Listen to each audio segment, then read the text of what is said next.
মনে হচ্ছে কারো আওয়াজ পেলাম। আশেপাশে কেউ আছে মনে হয়। আরে, এটা গভীর জঙ্গল। এখানে তুই আর আমি ছাড়া আরো অনেক পশু পাখি আছে। আওয়াজ তো থাকবেই। না না না না, আমার মনে হচ্ছে আমি কোনো মানুষের আওয়াজ শুনেছি। শুনেছি তোরা নাকি দূরের জিনিস ভালো শুনতে পাস, তাই তোর কথা বিশ্বাস করছি। এসো আমার সাথে, চলো, আমি তোমাকে পথ দেখাচ্ছি।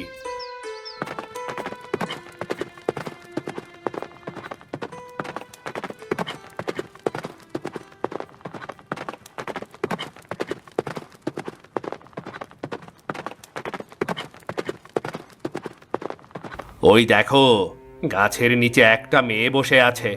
আমি বলেছিলাম না এখানে কেউ আছে। কে এই কিশোরী? আর এই গভীর জঙ্গলে কি করছে? তার পোশাক দেখে মনে হচ্ছে সে একজন রাজকন্যা। আমার কেমন যেন অদ্ভুত লাগছে। তা তুমি গিয়ে জেনে এসো।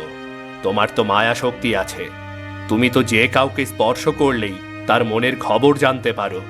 তুমি তোমার মায়া শক্তি ব্যবহার করে তার মনের খবর জেনে আসতে পারো।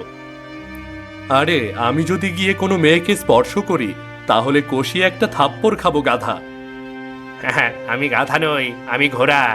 আমি তো বললাম তুমি মায়া শক্তি ব্যবহার করে যাও। তা তো ঠিকই বলেছিস। তুই থাক, আমি আসছি।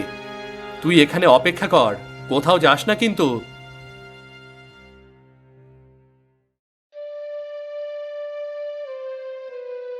হঠাৎ কোথা থেকে এলে তুমি, ছোট্ট সাদা খরগোশ?